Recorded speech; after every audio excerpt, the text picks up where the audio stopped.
존경하는 국민 여러분, 문희상 국회의장님을 비롯한 선배 동료 의원 여러분, 이낙연 국무총리를 비롯한 국무위원 여러분, 자유한국당 원내대표 나경원입니다. 국민 여러분, 저는 오늘 이 자리에서 국민 여러분께 깊은 사과의 말씀을 드리고자 합니다. 사상 최악의 미세먼지로 숨조차 마음껏 쉬지 못하는 국민 여러분, 우리 아이들이 미세먼지로 건강이 나빠지지 않을까 미안하고 안쓰러워하시는 국민 여러분, 죄송합니다.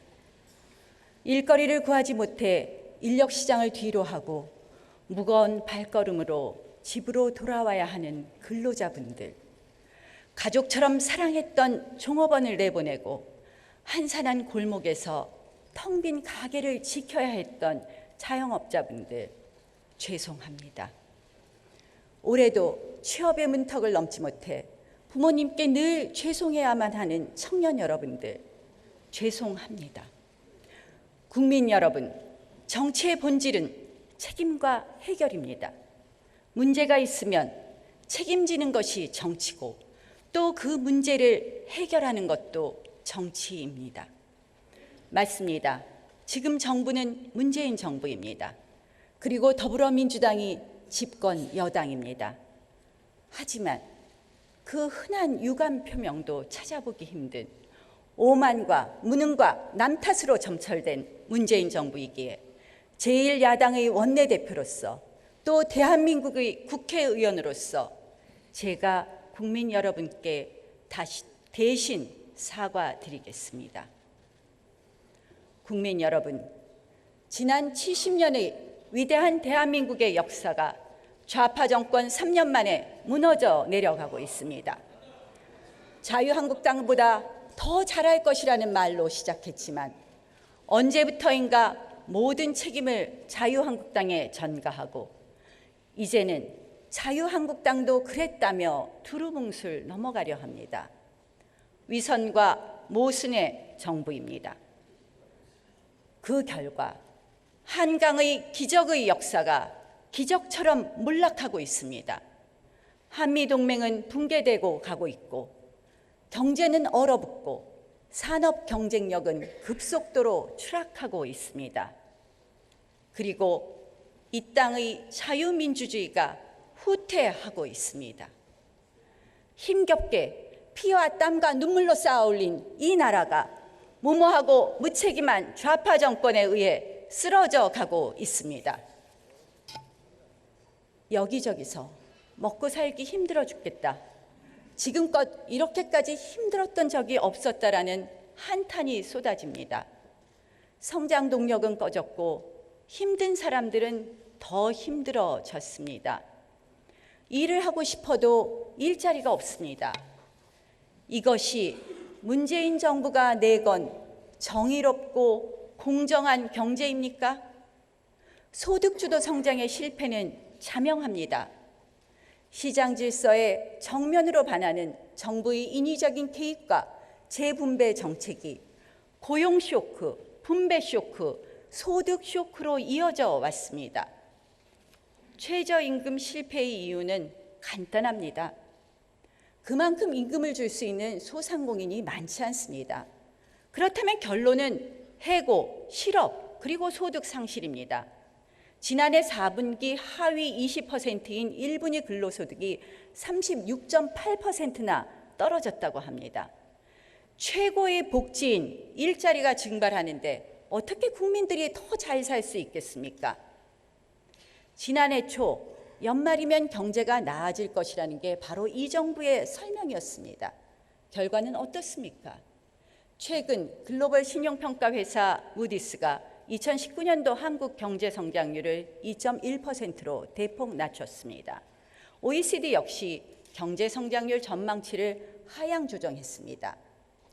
지난 20세기 실패한 사회주의 정책이 오늘날 대한민국에서 부활하고 있습니다.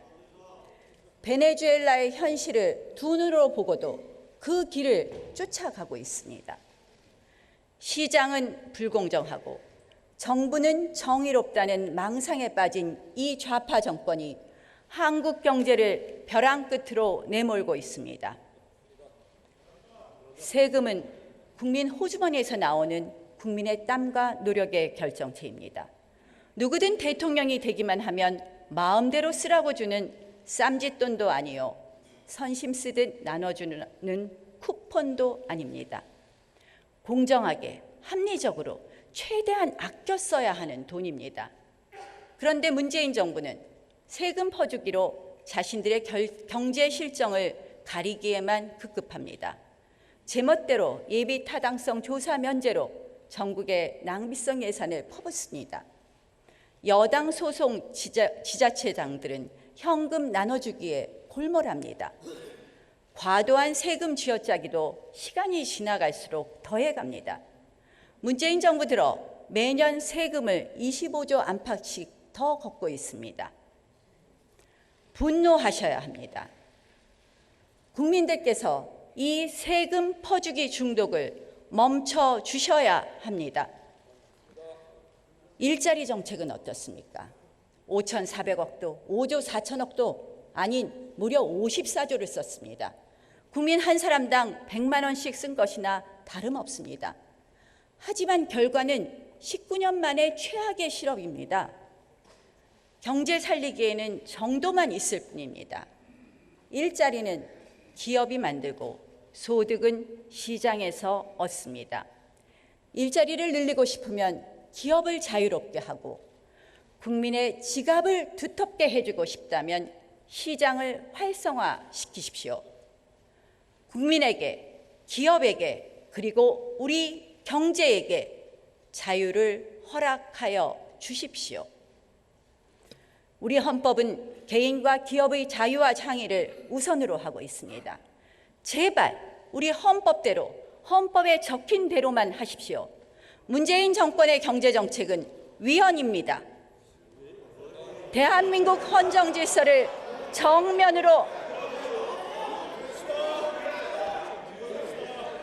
대한민국 헌정 질서를 정면으로 무시하는 헌정농단 경제입니다. 특히 지금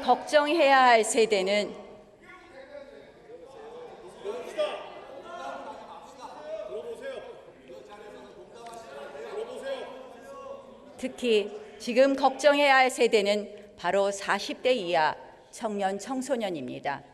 현 정부 들어 국민연금 고갈 시점이 2057년으로 3년 더 앞당겨졌습니다. 10년 만에 수익률 마이너스마저 기록했습니다. 사학연금은 2040년, 노인 장기요양보험은 2022년에 고갈됩니다. 바로 지금 열심히 땀 흘려가며 세금을 내는 40대 이하 청년, 대학생, 청소년들의 노후가 이 정권 하에서 흔들리고 있습니다. 합계 출산율 0.98명 시대, 미래가 불투명한 청년들이 결혼과 출산을 포기하고 있습니다. 문재인 정부가 대한민국의 미래를 더욱 어둡게 만들고 있습니다. 그러니 먹튀 정권, 욜로 정권, 막장 정권이란 이야기를 들어도 전혀 이상할 것이 없습니다. 임기 후 대한민국을 어떻게 되든 상관없다는 말입니까? 정권을 위한 정부입니까? 국가를 위한 정부입니까? 특정 세력을 위한 정부입니까? 국민을 위한 정부입니까? 지난 2월 28일 우리는 확인했습니다. 북한은 핵 폐기 의지가 없다는 사실을 말입니다. 그동안 북한의 협상은 핵 폐기가 아닌 핵 보유를 위한 것입니다. 북한은 영변 핵시설 폐기만으로 은근슬쩍 대북 제재를 무력화시키려 합니다. 미국이 영변회 핵시설을 꺼내자 바로 협상은 결렬됐습니다. 이번에 종전선언까지 가능하다던 청와대 측의 김칫국 발언들이 참으로 민망해지는 순간이었습니다. 문재인 정부는 그동안 분명히 대한민국이 생각하는 비핵화와 북한이 생각하는 비핵화가 다르지 않다고 말해왔습니다. 그렇다면 묻겠습니다. 무늬만 핵시설 폐기와 대북제재 무력화가 바로 문재인 정부의 생각입니까? 북한의 비핵화가 아닌 조선반도 비핵화가 문재인 정부의 비핵화 플랜입니까? 우라늄 농축과 핵시설 재강동 이야기가 들려옵니다. 그런데 문재인 정부는 늘 북한이 비핵화에 적극적이라고 설명해 왔습니다. 속은 겁니까? 아니면 그렇게 믿고 싶었던 것입니까? 진짜 비핵화라면 자유한국당도 초당적으로 돕겠습니다. 하지만 가짜 비핵화라면 결코 동의할 수 없습니다. 북한 비핵화에 진전이 없다면 감시 정찰 능력을 스스로 포기한 군사 분야 분속 합의서는 우리에게 독이 될 뿐입니다. 김현철 통일부 장관 후보자 지명은 더 심각합니다. 김 후보자는 사드 배치 당시 나라가 망한다며 반대했습니다. 대북 제재를 비판하기도 했습니다. 사드, 대북 제재가 싫다는 문재인 정부의 본심이 드러난 것 아닙니까? 최근 미국을 방문한 저는 미 펠로시 하원 의장으로부터 북한이 비핵화는 하지 않고 대한민국의 무장 해제를 추구하고 있는 것 아니냐는 이야기를 들었습니다. 코리 가드너 미 상원 도하테 소위원장은 북한의 변화가 없는데도 남북 병합을 서두르는 대한민국을 비판하기도 했습니다. 이 와중에 문재인 정부는 개성공단, 금강산 관광 재개를 운운하고 있습니다. 한미 간 엇박자가 점점 심해지고 있는 것입니다. 최근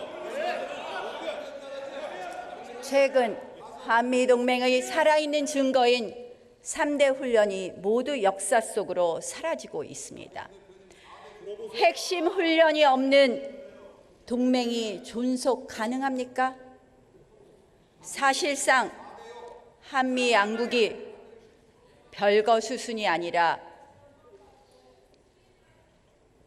이제 이혼 상태로 이르게 되는 것 아닌가 매우 우려스럽습니다. 한미동맹만이 문제가 아닙니다. 반미, 종북에 심취했던 이들이 이끄는 운동권 외교가 이제 우리 외교를 반미, 반일로 끌고 가는 것은 아닌지 걱정입니다. 문재인 정부 외교안보 정책은 원인과 결과, 진실과 거짓을 구별하지 못하는 위험한 도박일 뿐입니다. 이제 그 위험한 도박을 멈추어 주십시오. 외교안보 라인 전면 교체가 시급합니다. 청와대 안보실장, 외교부 장관, 국정원장을 교체해 주십시오. 김현철 통일부 장관 후보자 지명도 철회해 주십시오. 북한에 대해 밑도 끝도 없는 옹호와 대변, 이제는 부끄럽습니다. 더 이상 대한민국 대통령이 김정은 수석 대변인이라는 낯뜨거운 이야기를 듣지 않게 해 주십시오.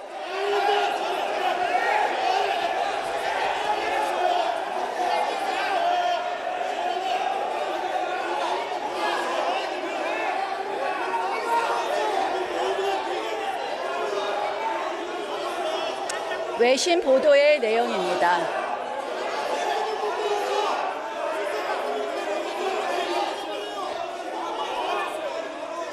경제와 안보라는 국가의 축이 흔들리는 동안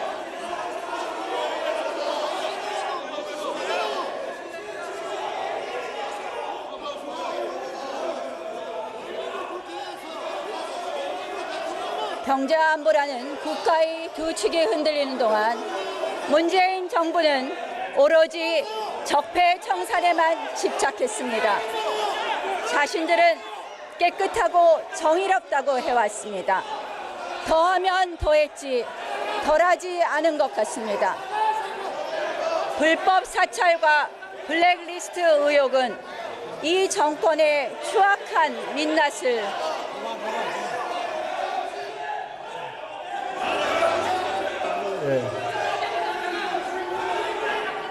민주당 의원님들, 이거 외신 보도 내용입니다.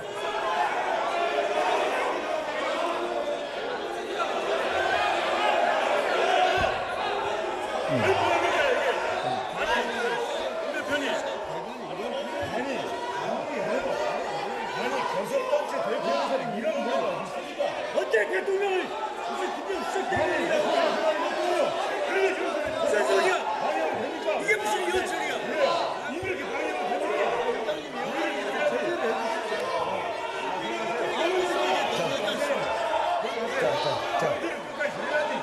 아니 어떻게 이제 영사를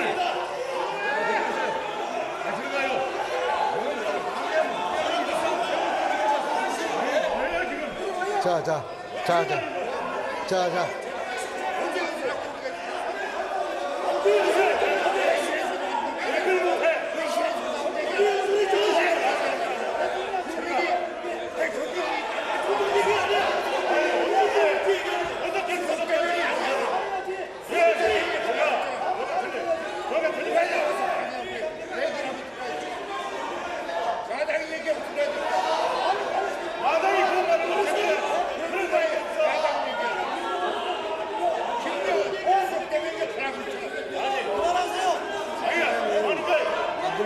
아니 어떻게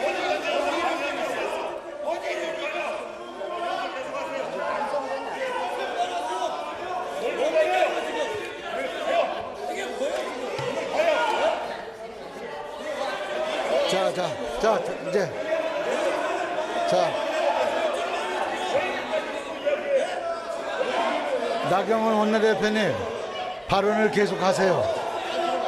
발언을 계속하시라고요. 나 대표님, 안 들리세요? 발언을 계속하세요. 하세요. 자, 들어가세요. 고마. 불법 사찰과 고마. 블랙리스트 의혹은 이 정권의 추악한 민낯을 보여주었습니다. 남이 하면 블랙리스트, 내가 하면 체크리스트입니까?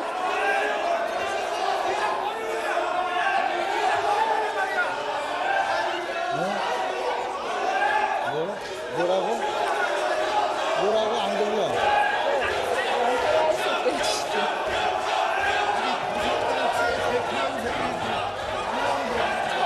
정해 선포할까요? 아니요. 원내대표님, 발언을 계속해 주세요. 안 하면 정해 선포할게요. 어서 하세요. 그냥 계속 하세요. 계속 하시면 다 기록에 남고 들려요. 걱정 마시고 하라고. 한초선 의원이 기록에 다 남는다고. 아니 기록이 문제가 아니고 되지 않습니까? 조용히 시켜. 다른 때랑 똑같았어요. 자, 조용히 하세요. 한초선 의원이 조용히 하세요. 막대한 예산과 정책을 어떻게 그렇게 예. 쉽게 주무를 수 있습니까? 자, 이제 그만. 국가 채무 조작은 이제 조용하세요. 자, 그만. 조용하세요. 자, 국가 원내대표님 채무 발언을 계속해 조작은 주세요. 세상 물정 모르는 사무관 탓이라고 그냥 하세요. 합니다. 계속 하세요. 딸 부부의 해외 이주 의문을 제기하자 해명은커녕 화를 냈습니다. 이 정부가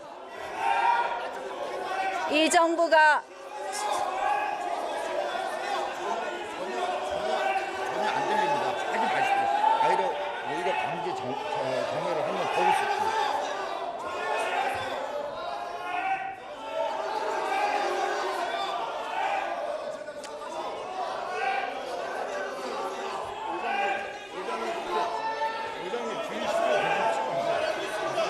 자, 조용히 하세요. 이제 그만. 이 정부가 적폐청산이라는 이제 그만해요.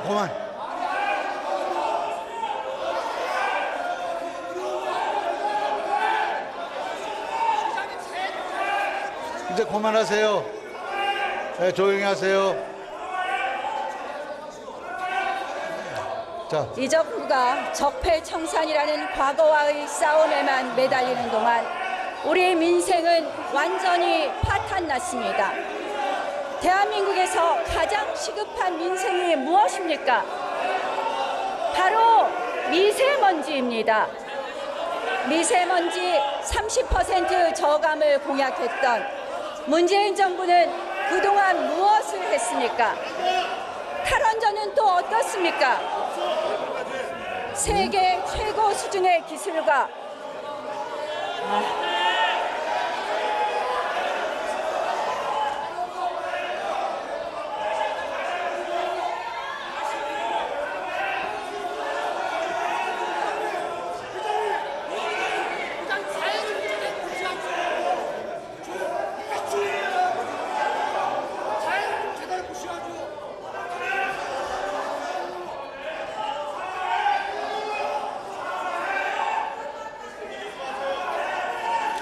자, 이제 하겠습니다. 좀 조용히 해주십시오. 좀 들으세요. 네. 세계 최고의 수준의 기술과 민주당 의원님들 들어주십시오. 듣고 나중에 가서 항의하십시오. 들어주십시오. 들어주십시오.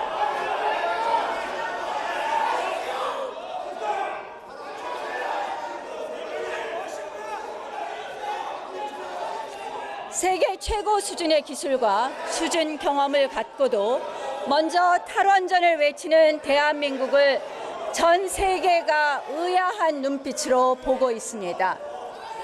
전력 수급 불안으로 산업 전반이 흔들립니다. 전기료 인상은 불보듯 뻔합니다. 원전 산업은 붕괴됐고 학계마저 침체되었습니다. 그야말로 백해무익입니다. 탈원전의 쌍둥이 민생 파탄 정책이 바로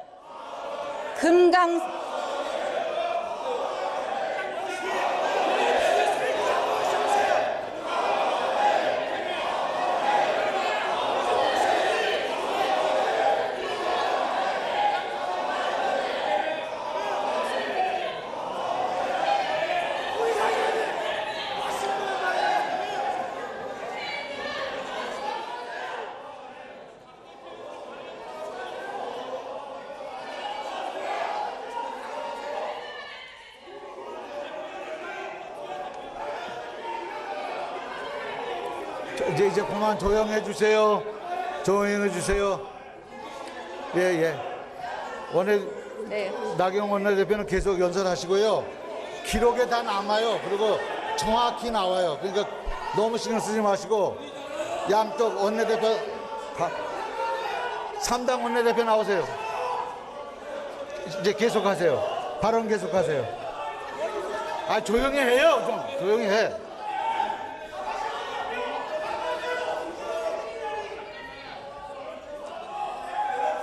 계속하겠습니다. 조금만 경청해 주세요.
대전이란 말을 듣지 않도록 해주십시오라는 이 말도 못하는 이걸말로 바뀌어요. 수속 대전이라고 하지도 않았다.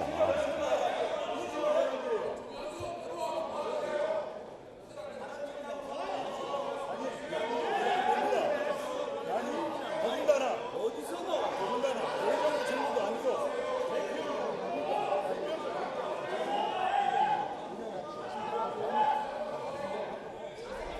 대표 여유와 자신감 가져. 응? 조급해하지 말고 알았지?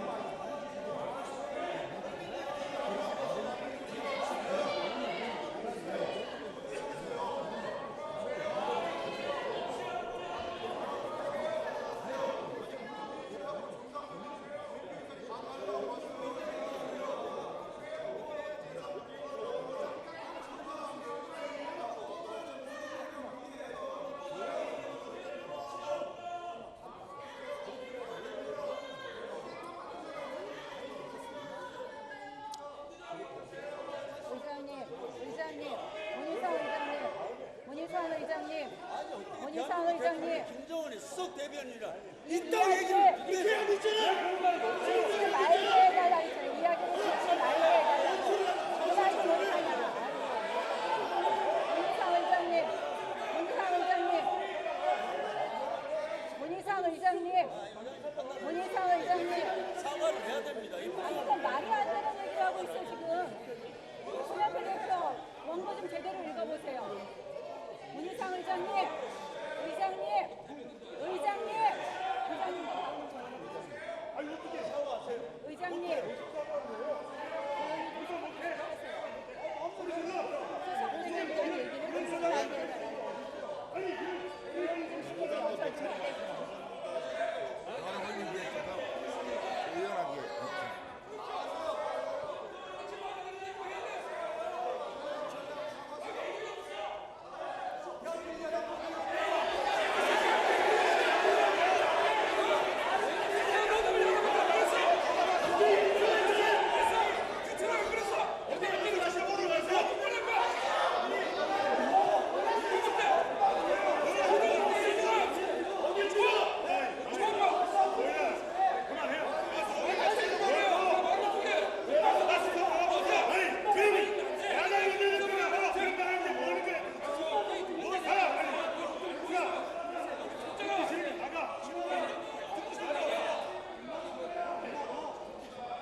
자, 의원 여러분,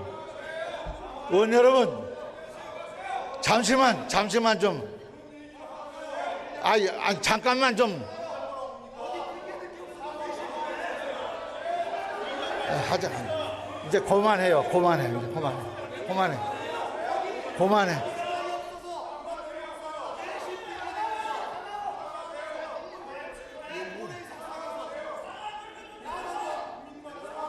자, 이제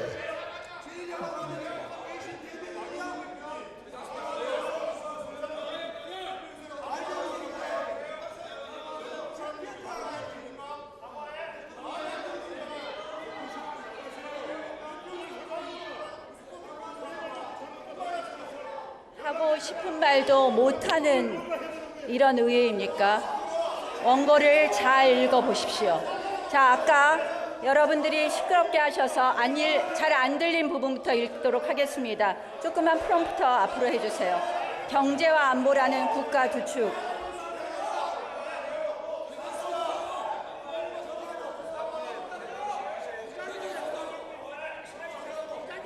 경제와 안보라는 국가의 축이 흔들리는 동안 문재인 정부는 오로지 적폐 청산에만 집착했습니다. 자신들은 깨끗하고 정의롭다고 해왔습니다. 더하면 더했지 덜하지 않은 것 같습니다. 불법 사찰과 블랙리스트 의혹은 이 정권의 추악한 민낯을 보여주었습니다. 남이 하면 블랙리스트, 내가 하면 체크리스트입니까? 한 초선 의원이 막대한 예산과 정책을 어떻게 그렇게 쉽게 주무를 수 있겠습니까? 국가 채무 조작은 세상 물정 모르는 사무관 탓이라고 합니다. 딸 부부의 해외 이주 의문을 제기하자 해명은커녕 화를 냈습니다. 이 정부가 적폐 청산이라는 과거와의 싸움에만 매달리는 동안 대한민국의 민생은 완전히 파탄났습니다. 대한민국에서 가장 시급한 민생이 무엇입니까, 여러분?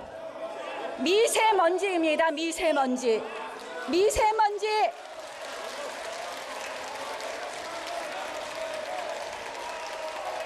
미세먼지 30% 저감을 공약했던 문재인 정부는 도대체 지난 기간 동안 무엇을 했습니까? 탈원전은 또 어떻습니까? 세계 최고 수준의 기술과 수주 경험을 갖고도 먼저 탈원전을 외치는 대한민국을 전 세계가 의아한 눈빛으로 보고 있습니다. 전력 수급 불안으로 산업 전반이 흔들립니다. 전기료 인상은 불보듯 뻔합니다. 원전 산업은 붕괴되었고 학계마저 침체되었습니다. 백해무익합니다. 탈원전의 쌍둥이 민생 파탄 정책이 바로 금강, 영산강보 철거입니다. 보의 수자원 관리 및 홍수 가뭄 예방 효과는 수치와 통계 그리고 경험으로 입증된 사실입니다. 그럼에도 이 정부는 애초부터 무조건 해체라는 정답을 정해놓고 국가시설을 파괴하고 있습니다. 미세먼지, 탈원전, 보철거, 문재인 정부가 좌파 포로 정권이라는 증거입니다.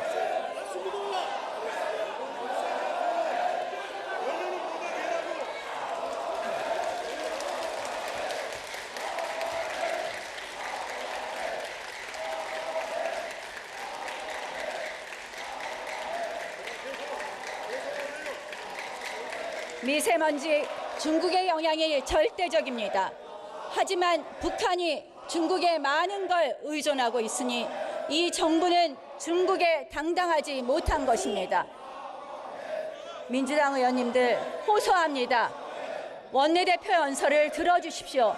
여러분들의 의사는 이 의사당 제가 원내대표 연설을 끝난 다음에 나가서 마음껏 표현하십시오.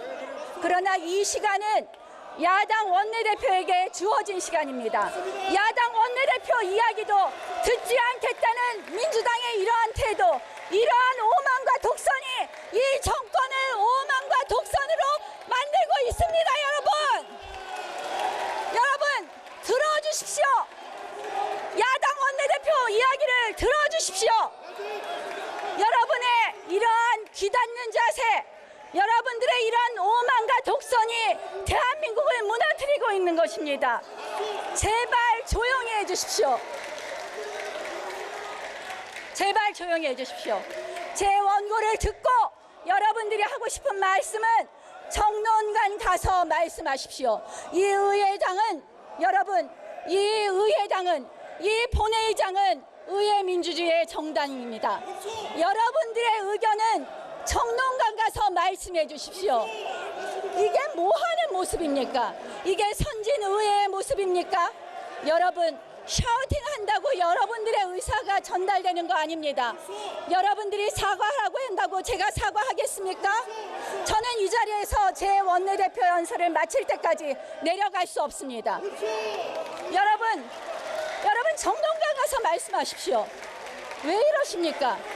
그 정도의 포용성이 의자가 없으니까 이 정권이 나- 힘들어지는 겁니다. 원내대표님. 조용히 하십시오. 원내대표님 잠깐만. 원내대표님 잠깐만 발언 정지해 주세요. 자, 이제 조용해 주세요. 좀 조용해 주세요. 탈석탄으로 미세먼지를 줄여야 하는데 아이, 탈원전 발언 세력의 잠깐만. 원내대표님, 나경원 원내대표님 잠깐만.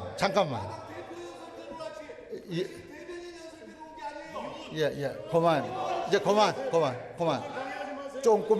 조금만 냉정해 주십시다. 대한민국 앉아주십시오. 국민이 그리고 앉아주십시오. 모든 분들이 지금 다 우리를 지켜보고 있어요.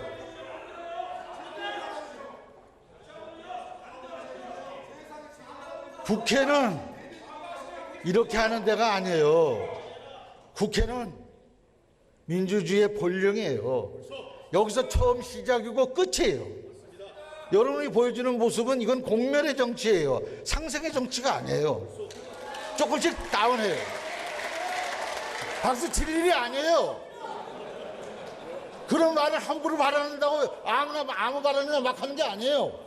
의장님, 품격 무슨 있게, 말씀이십니까? 격조 있게 이렇게 해야 되는 거예요. 의장님, 조용해 주세요. 보고 말씀하십시오. 그러나 얘기는 들어줘야 돼요. 참아요. 또 참아요. 최종적인 판단은 국민이 하시는 거예요. 청와대 스피커라는 소리를 듣고 의장도 참았어요. 그런데 그 비슷한 말이 오늘 또 나와요. 나는 의장이 의회 모든 책임을 지는 사람으로서 영국 의회처럼 지팡이 하나 가지고 오자 내리면 다 조용해지는 그런 의회를 원합니다. 우리가 조금씩 참고 또 참고 민주주의라는 게 그렇게 하루 뚝딱 도깨비방망이처럼 되는 게 아니에요. 그런 속에서 아무리 말이 안 되는 소리라도 경청해서 듣고 그 속에서 타산지석으로 배울 건 또 배우고 또 그 속에 가장 옳은 소리가 있는지도 모르겠다라고 스스로 반성하고 들어야 돼요. 그게 민주주의예요. 이제 조용히 마무리하실 수 있도록 다 귀를 열고 들읍시다. 그리고 그거에 대한 정치적 평가 여러분 마음대로 하세요. 내가 볼 때는 상당한 걸음의 발언을 하셨어요. 그러나 그것을 어떻게 처리할 것인가는 우리 정치가 또 그 수준껏 할 수 있어요. 그러니까 그걸 믿으세요. 자, 조용하세요. 자, 이제 조용해요. 그리고 마무리 빨리 지세요. 원내대표님 이제 발언하세요. 조용히 하세요. 의장님 말씀에 일부는 감사드리면서 의장님 말씀에 또 일부는 역시 민주당 출신 의장님이시라는 생각을 했습니다. 자, 연설 계속하겠습니다. 탈원전 부분부터 하겠습니다. 탈원전은 또 어떻습니까?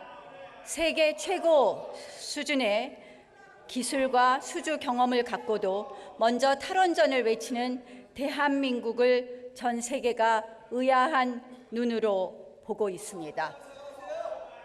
다시 앞으로 좀 보내주세요.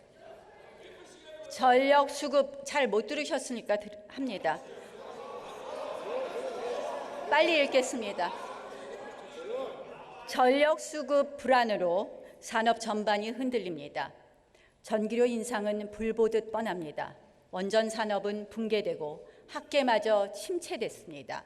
그야말로 백해무익입니다. 탈원전의 쌍둥이 민생 파탄 정책이 바로 금강, 영산강보 철거입니다. 보의 수자원 관리 및 홍수 가뭄 예방 효과는 수치와 동계 그리고 경험으로 입증된 사실입니다. 그럼에도 이 정부는 애초부터 무조건 해체라는 정답을 정해놓고 국가시설을 파괴하고 있습니다. 미세먼지, 탈원전, 보철거, 문재인 정부가 좌파 포로 정권이라는 명백한 증거입니다. 미세먼지, 중국의 영향이 절대적입니다. 하지만 북한이 중국에 많은 걸 의존하고 있으니 이 정부가 중국에 당당하지 못한 것입니다. 탈석탄으로 미세먼지를 줄여야 하는데 탈원전 세력에 발목 잡혀 있습니다. 보해체를 주장해온 좌파단체, 일부 시민단체의 정부 정책이 휘둘리고 있습니다. 뿐만 아니라 강성 노조에 끌려다니는 이 정부는 노동개혁을 시작도 못했습니다. 명백한 법의 노조인 전교조에 대한민국 교육이 좌지우지됩니다. 사드, 밀양 송전탑, 제주 해군기지, 광우병, 쌍용차 집회 등 불법 폭력 시위 관련자들을 3.1절 특사로 풀어주었습니다.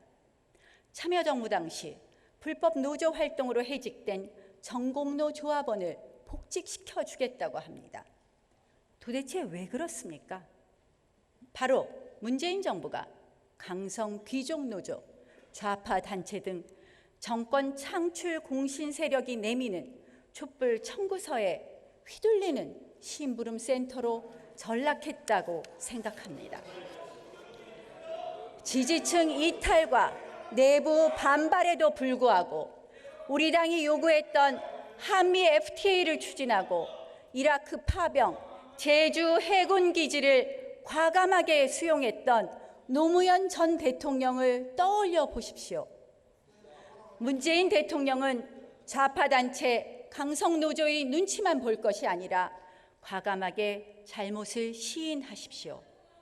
결단이 필요합니다. 용기가 필요합니다. 경제, 안보, 민생이 무너져 내리는 동안 이제는 우리 민주공화정의 기본 뼈대인 삼권 분립도 위협받고 있습니다. 유감스럽게도 문재인 정권이 댓글 공작과 무관하다고는 말할 수 없습니다. 과거 국정원 댓글 아이디 300여 개, 드루킹 댓글 아이디는 2,300개, 국정원 댓글 27만여 건, 드루킹 댓글은 8,840만 건. 규모, 치밀성, 효과 모든 측면에서 압도적으로 무시무시한 드루킹 댓글 공작입니다. 현직 경남지사가 구속될 정도로 심각한 범죄입니다. 그런데 1심에서 유죄 판결을 내린 판사는 이 정권이 앞세운 검찰에 의해 기소되었습니다. 적폐청산이라는 미명하에 이루어진 명백한 보복입니다. 자유민주주의 질서를 수호하기 위한 최후의 보루는 바로 사법부입니다. 이런 사법부를 탄압하고 공격한다는 것은 사실상 자유민주주의를 부정하는 것입니다. 정권에 반하는 판결을 내린 법관을 탄핵시키겠다는 정당이 정상적인 민주정당입니까? 검찰을 앞세워 법관을 기소하는 정권이 진정 자유민주주의 정권입니까? 사법부만큼이나 중립과 공정이 철저히 요구되는 기관이 바로 선거관리위원회입니다. 선거의 심판이 되어야 할 선관위원회, 문재인 대통령은 대선 공신을 내리꽂았습니다. 오직 총선밖에 안 보이는 문재인 정권 같습니다. 문재인 대통령은 기어이 사법부와 선관위를 모두 정권 하수인으로 만들고야 말겠다는 것입니까? 의회 민주주의 파괴도 극에 달하고 있습니다. 청문 보고서가 끝내 채택되지 못한 의혹덩어리 장관 후보자의 임명 강행은 이제 문재인 정부에서 일상이 되었습니다. 앞으로 연이어 개최될 청문회에서 또 어떤 기상천외한 답변들과 여당의 어무성 질의를 볼 수 있을지 기대될 정도입니다. 국민 여러분, 자유한국당은 경제, 안보 등 국정의 총체적 난맥 속에서 더 이상 국회를 방치할 수 없어서 3월 국회를 소집하자고 요청했습니다. 국민들을 공포에 떨게 하는 미세먼지에 대한 초당적 대처는 물론 탄력근로제 단위기간 연장, 주휴수당 조정과 최저임금제도 개선 등 민생 문제를 더 이상 미룰 수 없었습니다. 그런데 국회 문을 열자마자 민주당은 사상 초유로 게임의 룰인 선거법을 패스트트랙으로 강행 처리하겠다며 다시 국회를 파행으로 몰고 가고 있습니다. 연동형 비례대표제는 전 세계 두 나라에만 있는 매우 특이한 제도입니다. 모두 의원내각제 국가입니다. 대통령제 국가에서 연동형 비례대표제를 도입하는 것은 짝이 맞지 않는 옷을 입는 모양입니다.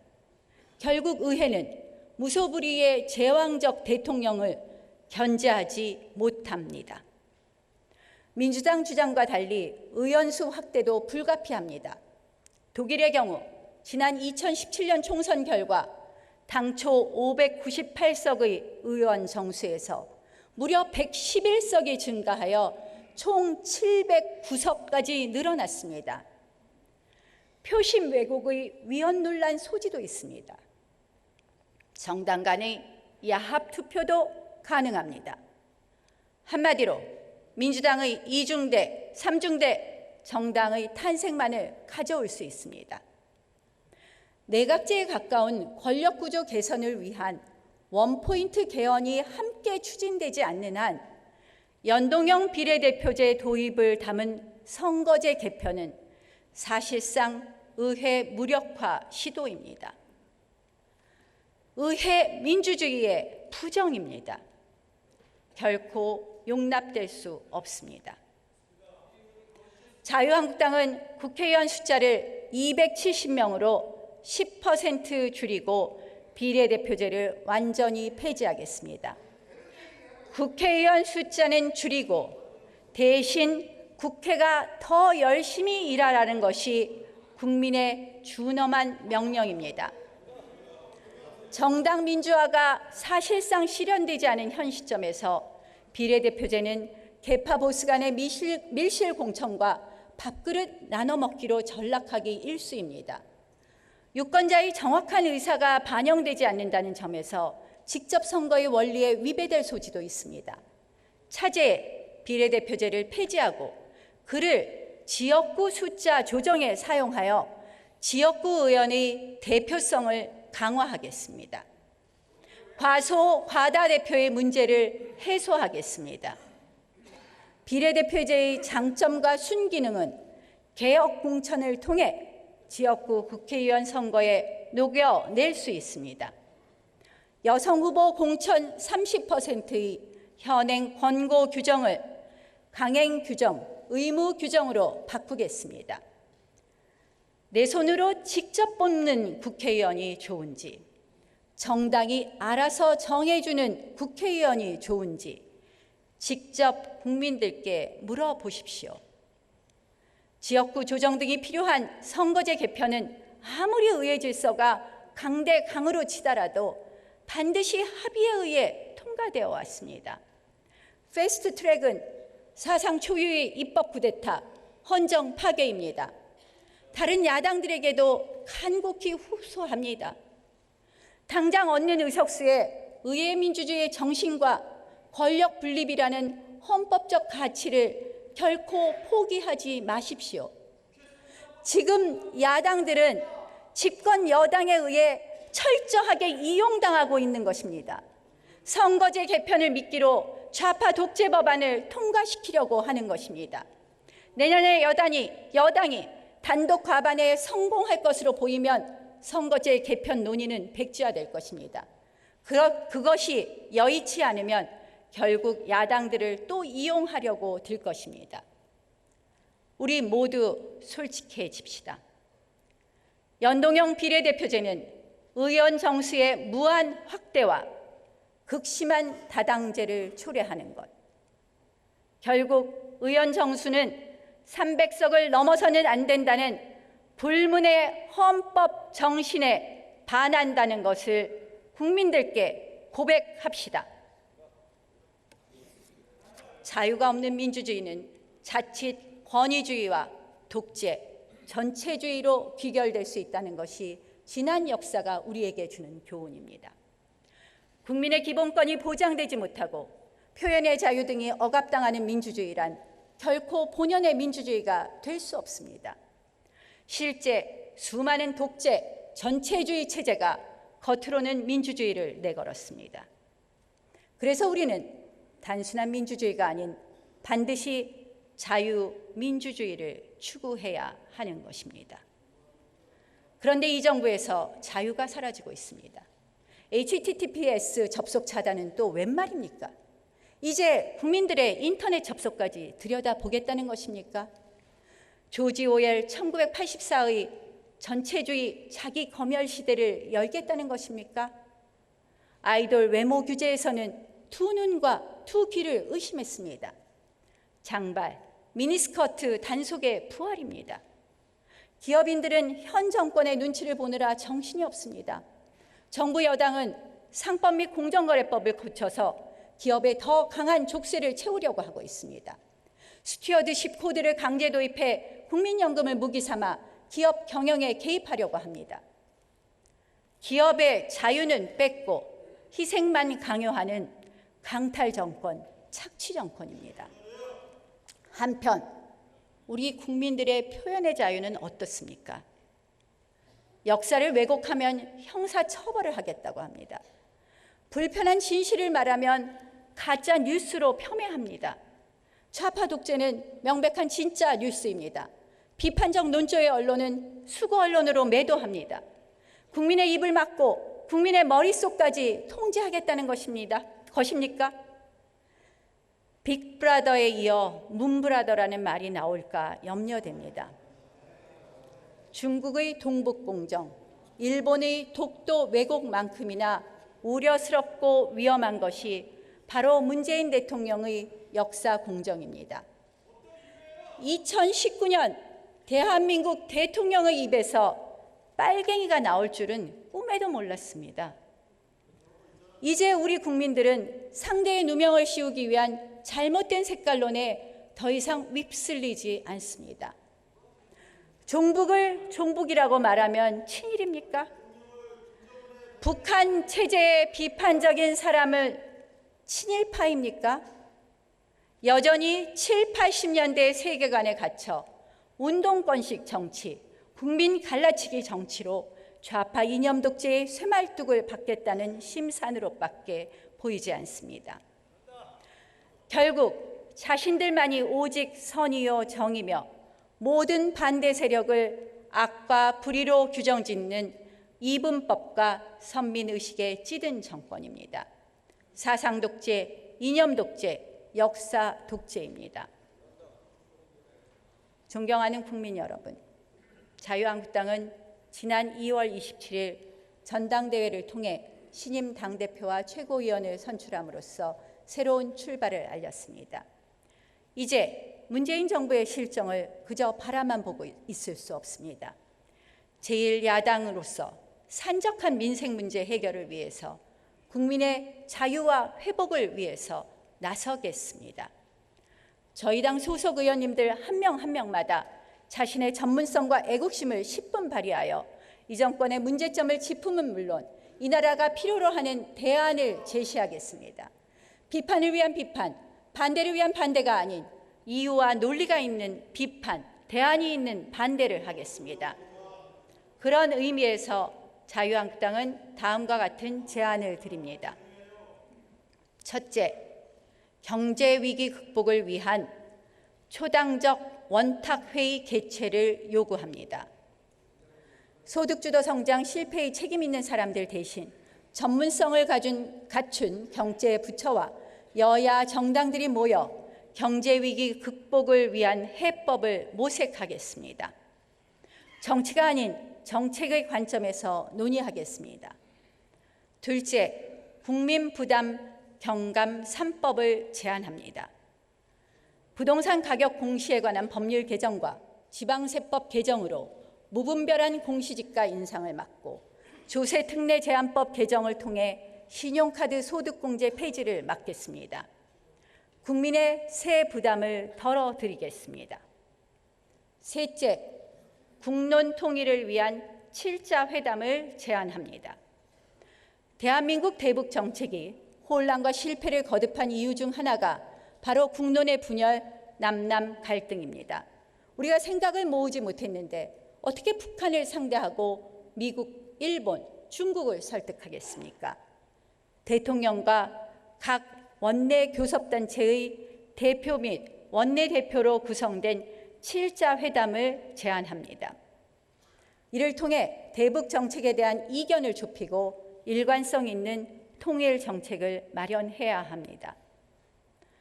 넷째, 자유한국당이 직접 굴절 없는 대북 메시지 전달을 위한 대북 특사를 파견하겠습니다.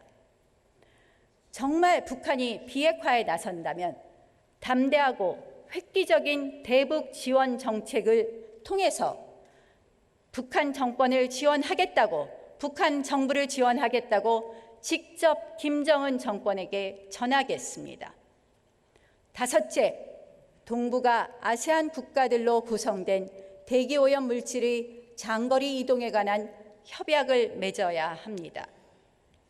미세먼지로 고통받는 아시아 국가들이 많습니다. 우리가 이니셔티브를 갖고 주변 국가들과 공조해야 합니다. 여섯째, 제왕적 대통령제 폐해를 극복하기 위한 권력 분산 원포인트 개헌을 제언합니다. 대통령의 너무 많은 권력이 집중되어 있다는 점이 결국 반복되는 정권 차원의 폐단들의 근본 원인입니다. 선거제 개편을 넘어서 권력구조 개편을 위한 원포인트 개헌을 제안합니다. 그리고 마지막으로 전 상임위 국정조사 청문회를 제안합니다. 하루가 멀다 하고 터져나오는 각종 비리와 부패를 국회 차원에서 조사하고 책임을 물어야 합니다. 만약 이 제안이 받아들이지 않는다면 결국 특검 도입이 불가피할 것이고, 이마저도 막힌다면 전 국민적 투쟁이 확산될 것입니다. 자유한국당은 상임위, 특검, 국민투쟁이라는 3단계 투쟁을 펼쳐나갈 것입니다. 존경하는 국민 여러분, 위대한 대한민국은 결코 쉽게 세워진 것이 아니라는 사실을 국민 여러분들도 잘 아실 것이라고 생각합니다. 이 위대한 대한민국이 좌파 정권에 의해 무너지고 있습니다. 국민을 편가르는 정치, 당장의 인기에만 집착하는 정치, 정의와 논리를 독점하며 상대를 악으로 규정하는 정치, 과거에 얽매여 미래를 내다보지 못하는 정치, 동맹의 소중함과 역사의 교훈을 외면하는 정치, 바로 그런 정치가 이 나라를 뿌리채 흔들고 있습니다. 최근 남대문 시장에서 만난 상인은 눈물이 그렁그렁한 얼굴로 들고 일어나야 한다라고 말씀하셨습니다. 공주보에서 만난 농민은 물과 돈을 소중히 여기지 않는 사람은 그 자리에서 내려와야 한다고 이야기했습니다. 요즘 인터넷을 보면 20대들이 투표로 보답하겠다 하며 이 정부에 대한 불만을 토해내고 있습니다. 저도 놀랐습니다. 이렇게 민심이 싸늘할 줄은 몰랐습니다. 국민 여러분, 그리고 동료 의원 여러분, 저는 저 스스로 왜 정치를 하는지 자문합니다. 제 대답은 한결같습니다. 우리 아이들이 지금보다 더 나은 세상에서 살기를 바라는 것이, 그것이 제가 정치를 하는 이유입니다. 아마 동료 의원 여러분들도 똑같은 마음이실 겁니다. 그런데 이대로라면 대한민국 현대사 최초로 아이들이 부모보다 더 힘든 세상을 살아가야 될 것입니다. 문재인 정부는 우리 아이들의 미래를 더 암울하게 만들고 있습니다. 절대로 그렇게 되어서는 안 됩니다. 자유한국당이 마지막까지 이 땅의 자유를 지키겠습니다. 국민 여러분들이 마음껏 숨 쉴 수 있는 자유, 일하고 싶으면 일할 수 있는 자유, 마음껏 정권을 비판해도 불안하지 않는 자유, 값싸게 전기를 쓸 수 있는 자유, 올바르고 균형 잡힌 교육을 받을 자유, 북핵 위협과 안보 불안으로부터의 자유, 감시와 통제로부터의 자유 지키겠습니다. 그리고 국민의 자유를 수호할 헌법 가치를 지키겠습니다. 국가적 위기와 고비마다 이 나라를 지켜주신 위대한 국민 여러분, 자유한국당을 지켜봐 주십시오. 열심히 하겠습니다. 경청해 주셔서 감사합니다.